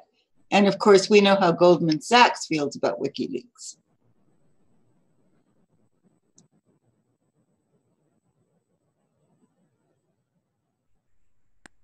I'm listening. I'm just, I'm typing in a tweet right now, so. Yeah, I just had to cough, so I muted myself. But yeah, Goldman, they do a lot of work for Goldman Sachs. They've also done work targeting activists who protested Monsanto. There was also in India that big scandal with that company that a lot of their workers ended up blind. I can't remember the name of the company, but they were in India. Yeah, it was the Exide, the company. No, it wasn't that one. It was previous to that. It was Bhopal, I think. That's it. That's right. it. Yes. Yeah. They were targeting activists that were involved in that. So they were targeting the Yes Men. Do you remember the Yes Men? No, the Yes Men were sort of like almost like a comedy group, and they would pretend they were corporations, and they would go in and so like they made a big announcement with Bhopal. They were pretending that finally, after all these years, Bhopal is going to actually take responsibility for this horrible disaster, and they made this big flashy announcement, and everyone picked it up, and they thought it was really Bhopal like doing this, or whatever company was now responsible. And so it created this big buzz where people were like, oh my God, that's great. They're going to pay off all their victims, all the people who have been victimized, everything. And then when they figured out it was actually the Yes Men who do this and make movies about it, it made the company look a million times worse. Their stock plummeted. All these things happened to. So the Yes Men were funny, and they did sort of these pranks, but they were very political and they were very effective. But yeah, they went after them. That's really something. Yeah. But all of this information that Kat and I are talking about is actually in the WikiLeaks database. If you do a search for Stratford, if you put in the keywords, you will find all of this information there. Stratford actually did these things. These are not conspiracy theories. The emails are there. If you look under, I think I've said it before, but I'll say it again. I just did it after my name so that I'd have a record of finding it again. But you can do hashtag cat memer analysis, all one word, and you can do it in either Twitter or Facebook, and you should see a whole bunch of emails. There's, I just started the process for mine, but there may be like 10 to 20 emails, and they all pertain to Stratfor and framing Julian Assange for crimes he didn't commit. Yeah, well, you can also go to, let me just get the proper email, website address, and I'll post it into chat. You can also go to WikiLeaks.org and just do a whole bunch of searches on Stratfor on your own. And you will find a wealth of information there exposing all of the activities that Stratfor was engaged in that were, in many cases, illegal for a private company to be doing. This is what people forget. These private black ops companies, they are operating outside of the law. They aren't protected in the way that the CIA itself is protected or other intelligence agencies are protected by law. They are breaking the law when they do this stuff, and they should be held accountable. All of this information has been exposed about Stratfor. Why aren't these people arrested and in jail? You know? It's really awful. Well, what I've understood from, watching a lot of, actually, Jeremy Scahill talked about this a long time ago, how private companies, I don't know if it's still the case today because the information that I looked at from Scahill was from years ago, but he says that these private companies don't have to file FOIA documents. It's Freedom of Information Act documents. So if they're targeting people, good luck getting the records on any level. Not that the government would really be offering that much anyway. They redact so much, et cetera, et cetera. It's not, but still every now and then activists or people can sometimes go to the government and file Freedom of Information Act documents and sometimes get little pieces of here or there of how they've been somehow subjected to some kind of unfair action against them. But the government loves outsourcing to companies like Stratfor. They love that. They love private companies. We have the evidence now. We do from leaks, but crimes. But if they shut down Julian Assange and WikiLeaks and people like them, and we get rid of our freedom of press, then what happens? Yeah, but the point is that they're not doing anything. They're not pressing charges, even though the evidence is sitting there. They have access to it. They're not addressing it at all. It's simply being ignored, and it's not like the powers that be don't know it's there. The Department of Justice, if there was such a thing as equal justice in this world, the Department of Justice should have filed charges against them immediately. They don't have a legal right to criminally harass American citizens or Canadian citizens or Indian citizens or anyone else, you know? Agreed. I agree. And it's just outrageous to me that we have, first of all, we have laws in place to protect us from these things. Second of all, the government is now creating laws that weaken those protections. And the impact of that is what is happening to Julian. And when they are done with Julian, they will be coming after all of us. Yes. Unless people get it and start marching in the streets and demanding that those laws be withdrawn because they're unconstitutional, or in Canada, they violate our charter. Unless people start fighting against the mass surveillance laws, against the torture laws, against these spy laws that allow them to do all kinds of horrible things to people, it's only going to get a lot worse. So what is happening to Julian Assange isn't just about Julian Assange. It's about everybody. Because if people think this isn't going to happen to them, they're very naive. We had CSIS go to the US and investigate the North Dakota pipeline protests and their grounds were that there was a terrorist activity that took place. You know what the terrorist activity was? Somebody turned off a valve on the pipeline so that one portion of the pipeline no longer flowed oil. That was, according to CSIS, their terrorist act that they justified to go into a foreign country to investigate not only Canadians that were participating in the pipeline protest, but Americans as well. This is outrageous. People should be really, like, you know, screaming about this stuff. I absolutely agree with you, Kitty. And I mean, you remember WikiLeaks posting that particular leak about how go after all of Assange's assets, leave nothing, you know, unturned, basically. But the last sentence, they say, go after anyone related to Wiki. That means WikiLeaks supporters. Exactly. And so it that's doesn't when take they anything. started targeting. Yeah. If you look at the dates on the emails, that's when they started targeting various WikiLeaks supporters, including Jacob Applebaum. Yeah.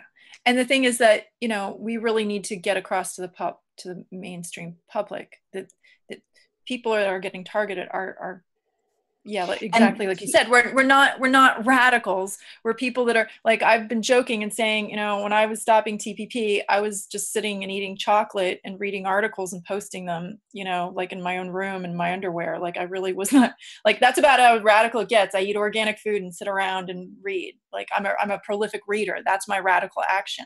And if they can go after people simply because, oh, I read WikiLeaks, you know, we're in a lot of trouble. So this definitely, I agree with you, Kitty. This is much bigger than, I mean, we all love Julian Assange and we commend his bravery, but this issue is much larger than just Julian Assange. It's about our freedom of press and free speech. If we don't stand up for it, we can all be targets. It's also about breaking down the foundations of fascism that the global elite is building globally right now. What are when you use the term foundations of fascism, what are they? They are the spy legislation that legalizes violating people's Charter of Rights. They are mass surveillance. They are limiting press freedoms, you know, chipping away at them. This is called laying the foundations of fascism. This is what happened before Hitler took place in Nazi Germany. It was all the legislation that they passed in Canada. 2 items of it were, or 1 item was almost, according to a constitutional lawyer in Canada, was almost word for word legislation passed in Nazi Germany by Hitler. Almost word for word, one of the pieces of legislation that they passed. And that was supported by the Liberals. It was implemented by the Conservatives, but it had 100% Liberal support, and the Liberals have done nothing to withdraw it. So this is, you know, people keep talking about, oh, we've got to fight fascism and all of this. And it becomes an issue of some orange man, Trump. No, it's not an issue of Trump. It's an issue of this legislation. If you really want to take fighting fascism seriously, this is what you have to fight. Trump isn't the issue. It wouldn't matter if Hillary got in. It wouldn't matter if Trump was there. It wouldn't matter if they had some other guy there. They would all be passing the same kind of legislation. They would all be doing the same kinds of things. And that's what has to be fought. And this whole resistance crap is just a DNC fraud to, you know, distract everybody from the fact that the DNC screwed themselves. You know, the DNC screwed themselves in their election. And, you know, now they want this big resistance against Trump. Well, I'm sorry, but if Hillary, excuse me, I keep calling her that. If Hillary had been elected, it wouldn't have been any different. So, you know, the fight against fascism is the fight against this legislation. It's not some intellectual exercise, and it's not some individual. Didn't Julian have a really good quote? And he's like, the Democrats are wolf in sheep's clothing and the Republicans are wolf in wolf's clothing, or something like that. It was really funny. But anyway, basically just conveying the fact that, look, you know, the system's corrupt, and we really, we need to get out there and talk about, like you said, all of these unfair ways that governments, no matter what the party, are attacking innocent people, journalists, dissidents, activists, whistleblowers. union organizers, people who are just reading WikiLeaks, apparently, people that are just cat memeing, apparently, in their underwear, eating chocolate. So, you know, it's gotten really widespread. And yeah, I've been posting and I scream about it all the time, Ben. So I'm sorry if I rant on my pages sometimes. But yes, this is not just, this is a fight for Julian, because we all love him. And this is, you know, free Julian Assange, but this is also, this is a much wider issue, and it's about our human rights. Exactly. Globally. Julian, that's what Julian Assange represents. Mm-hmm. That is what and that's why he's so important. Yes.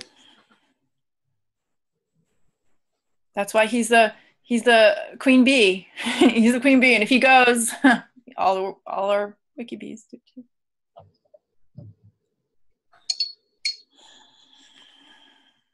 So get out there, everyone. Bring me. Okay, can I plug my teams again before we go, please? I do it every time, but please, if you're a student, okay, thank you. If you're a student, please, please, please, please bring me people. I need people on campuses. I want a flyer weekly. We're going to send downloads. You guys on the campuses are going to photocopy, and then you're just going to every day or like weekly just hand out as many as possible. But I need a team, and slow down a little bit. If you're not a student, I recommend just going to your local colleges or universities and just walking around, maybe start at the tech department. They're always kind of savvy people that know how to get information around, and try to see if you can find people to do free photocopying for you. See if you can just get people that will join our Discord and join our team, so that when we're ready and we have flyers, we just send the download, they download it, they print it, they go. So bring me people. I want people in Ecuador. I want people in Australia. I want people in the UK. I want people in the USA. We have got to branch out these college teams, and the sooner we do it, the more we will have a huge group of people out there and raise awareness. Thank you. Cool. I really hope that takes off. That's a great idea. Thank you, Kitty. And then we have our new action, which is our pots and pans protest of people protesting in front of Harrods with their pots and pans every Saturday until Julian is free. Very excited about that. I wish I could just teleport to London and be there. I'm so excited. Please, if you're in London, make it splashy. I can't wait to post about it. Oh, well, we have our first new meme on Unity for J, promoting it. So that's step one. Step two will be starting to get the images in of people actually doing it. So we're on our way. I'm excited. Do it up, London. Yeah, we're counting on you guys. We are. Counting on you, London towners. Do it, London.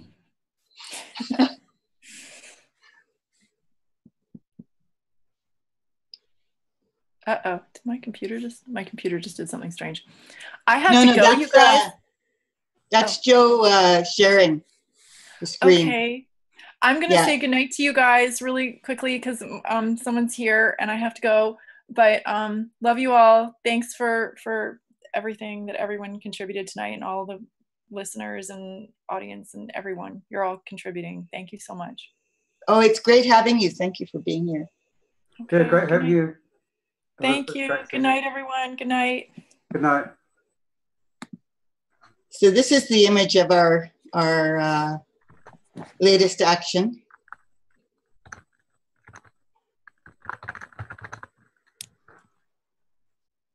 Hopefully everybody will jump on board. Spread those images far and wide.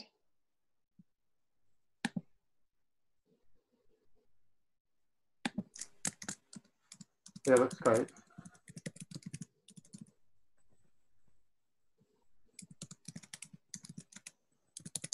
So what time are people supposed to show up tomorrow? Yeah, I don't think there is a set time. I think it's just go whenever you want and leave whenever you want. Yes. it sounded pretty flexible. I could be wrong on that, but that's what I recall. Yeah, I hope people pass the message on. It's 3 a.m. in London at the moment. So probably not many people from London will be watching this at the moment. Oh, that's too bad.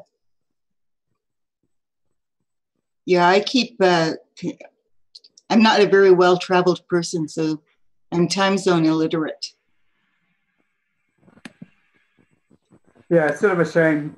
There's no one time that suits everyone in America, in the Americas, and in Europe, and in New Zealand altogether. Yeah, yeah. So I don't know are there any more questions from people in the in any of the chats here? Oh, someone said, love Bruce's article on TPP in New Zealand. Protect what's true, said that. Thank you very much. Protect what's true. I really appreciate that.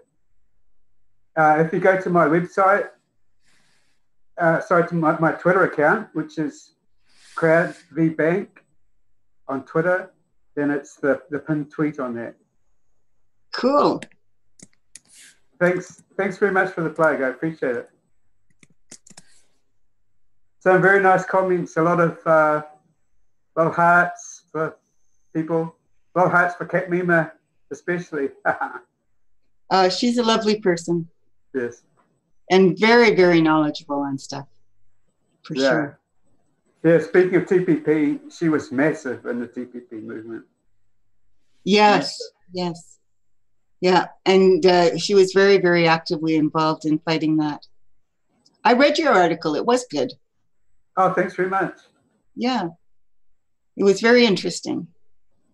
Well, scary, absolutely scary, incredible. Yeah, well, I'm seeing that all over the place these days. This whole week, actually, it's been like. Yes, I mean, Jose was talking about Ecuador, and they're wanting to join the TPP, but it's happening all over the world. It's not just South America or Central America, or it's the Five Eyes countries as well, New Zealand. The TPP, they'll invite anyone who wants to join it.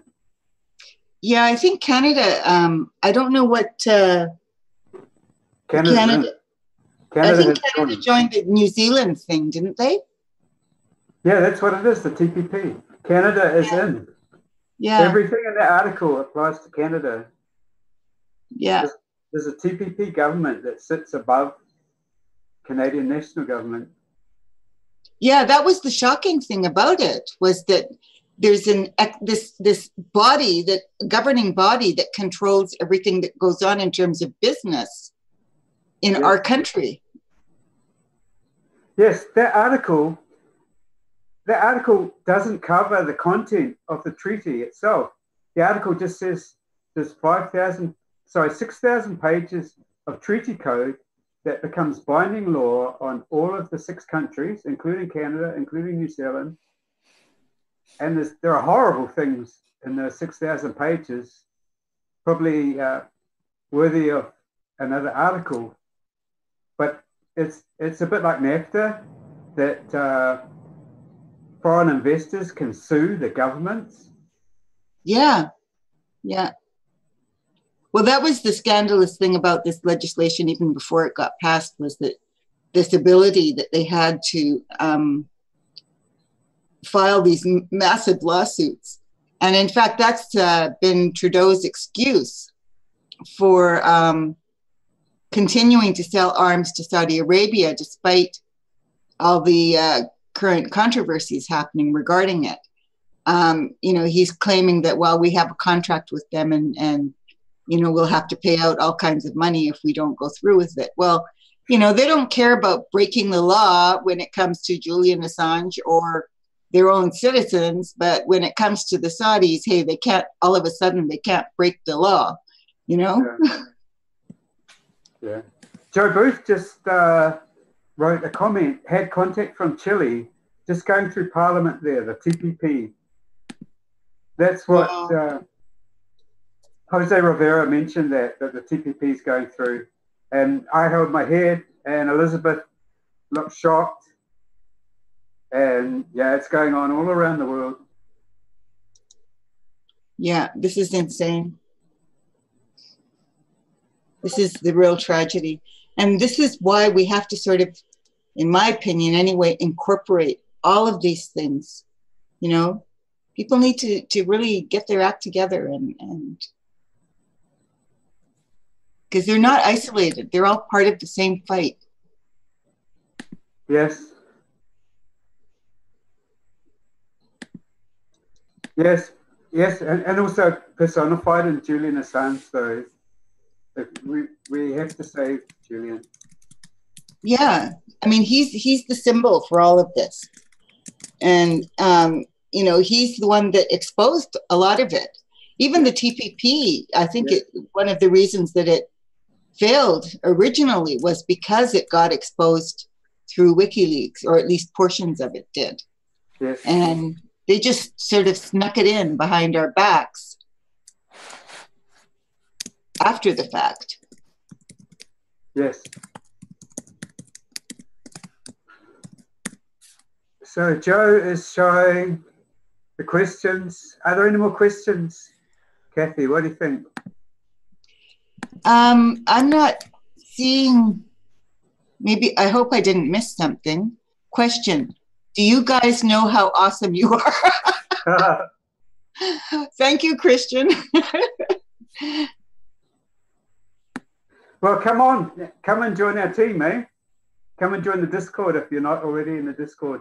It's unityforj, letter 4, j.com/Discord. And then you can join our Discord work team. And I think people are going to be invited to come on to these WikiBeast sessions. I don't know how that's going to be organized, but... yeah, we should do that. We should have members, you know, our supporters taking turns and coming on board, for sure. Yeah. I mean, we're just speaking up, and everybody can speak up. And actually, by coming on the questions here, you are contributing as well. Just by saying hello, you're contributing. You're doing something positive. You know, there's a self-imposed silence that people don't want to get involved, and you've broken that already by watching this stream and by posting comments. So that's the hardest step in some ways, isn't it? The first step. That's right. Or a lot of you would have already done some other things as well. But you know, if some of you, you know, if that's the first step you've done, you're welcome. Any other post on social media about Julian? It doesn't have to be for Unity for J. I'll do a quick search on Facebook. I'm just on the Unity for J page, which is shared all over the place, but it's fairly quiet. But I'll do a search and see what I can find, what people are saying.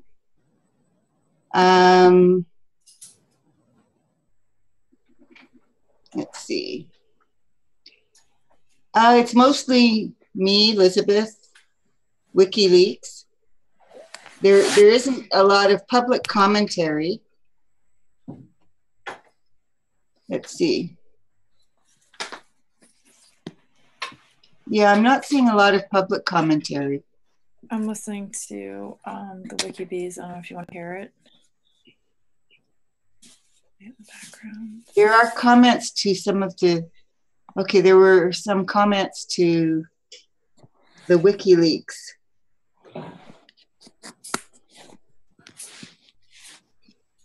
Let's take a look at what the comments say. Elizabeth, you're unmuted, just so you're aware. If you want to talk privately, you might want to mute. She may not realize she's still here.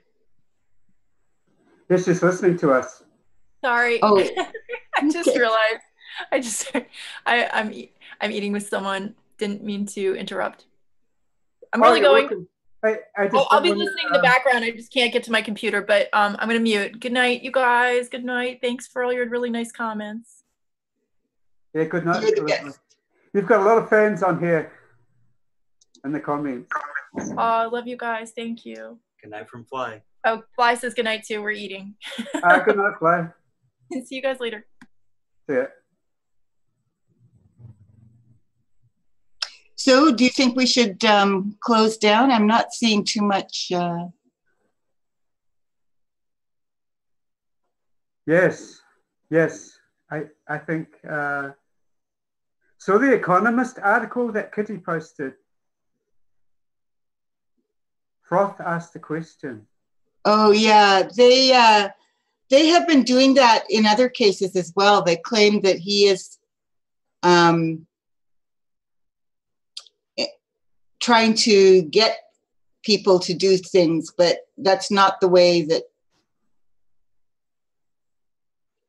that he presents it. You know, he basically is just saying that this is the way the world is, and this is what people need to do to solve various problems. He's not telling anyone in particular or telling people to go out and do stuff, right? But it's yes, but they're definitely trying to create that implication. It's the only way they could. They can't make a case, but if they could make a case, it's the way they can get around the First Amendment, right? Yes.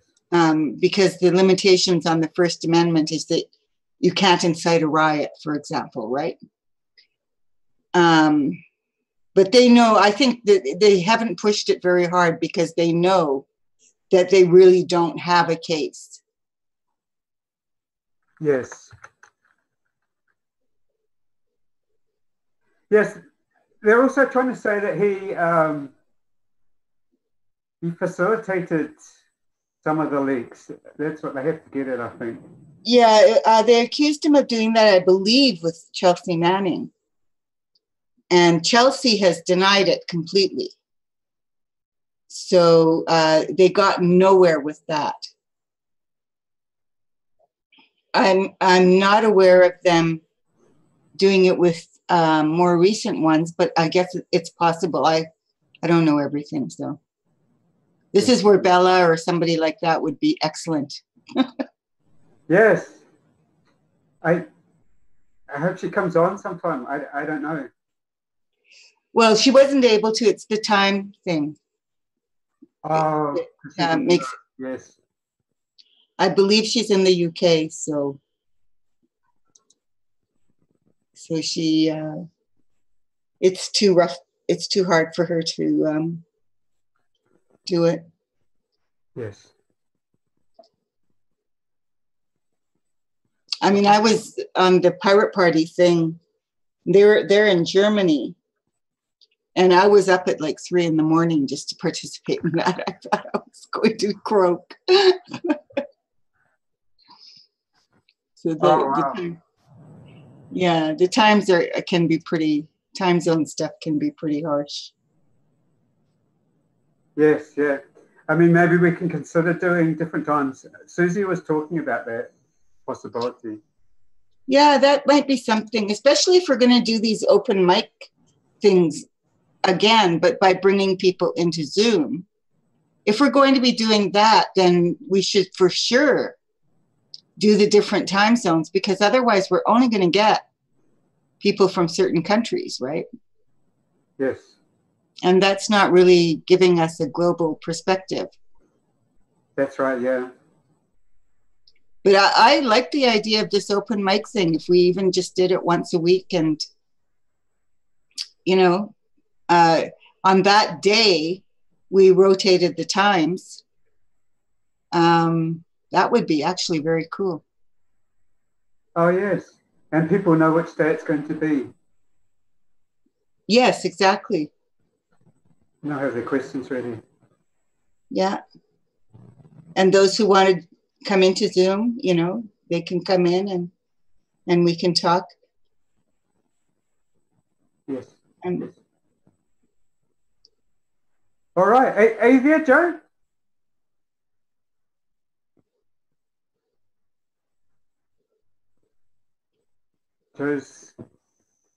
Joe's not there, so.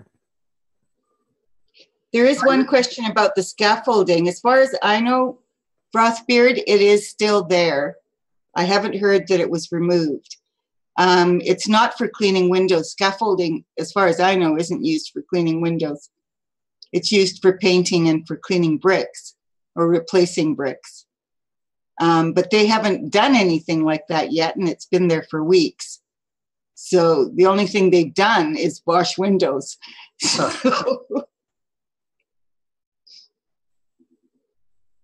it's pretty obvious.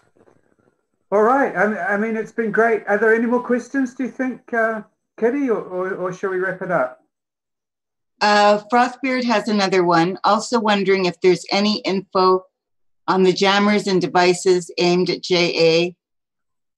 The scaffolding devices are security devices designed for scaffolding. But they're not, they're pointed towards the building instead of the sides and outside, which is apparently normally where they'd be pointed. I think, I'm not positive about that. I'm not an expert in it. All I know for sure is that they are devices that are used as security for scaffolding. That's the only thing I can tell you for sure.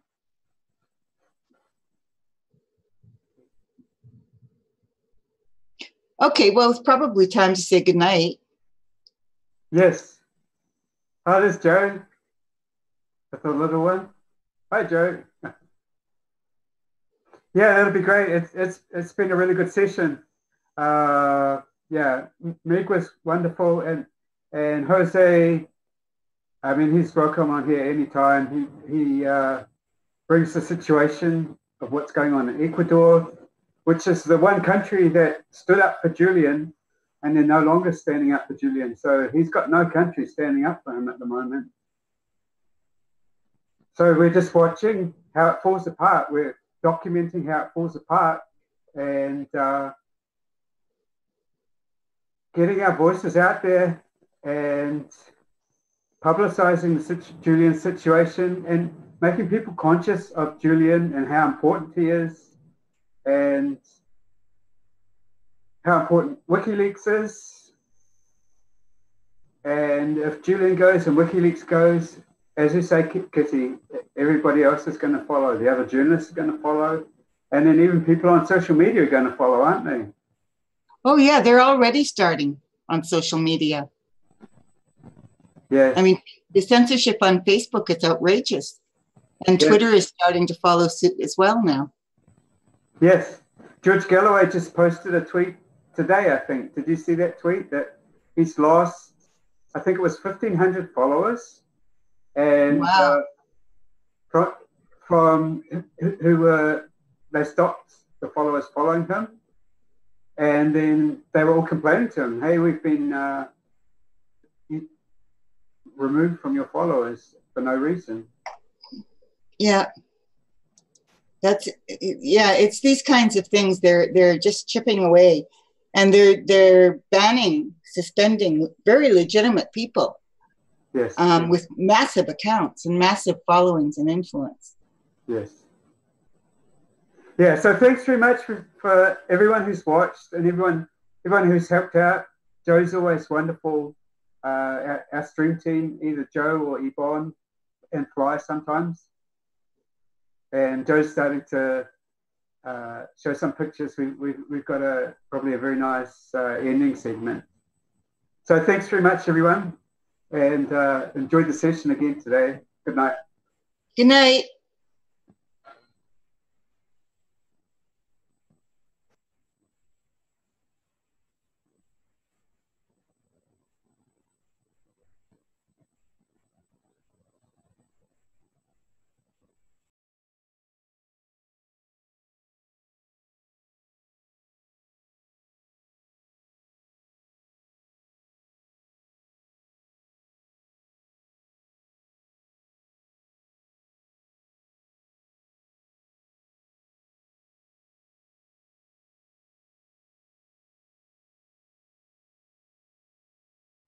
In prison, under house arrest, and almost 5 years here in this embassy without sunlight.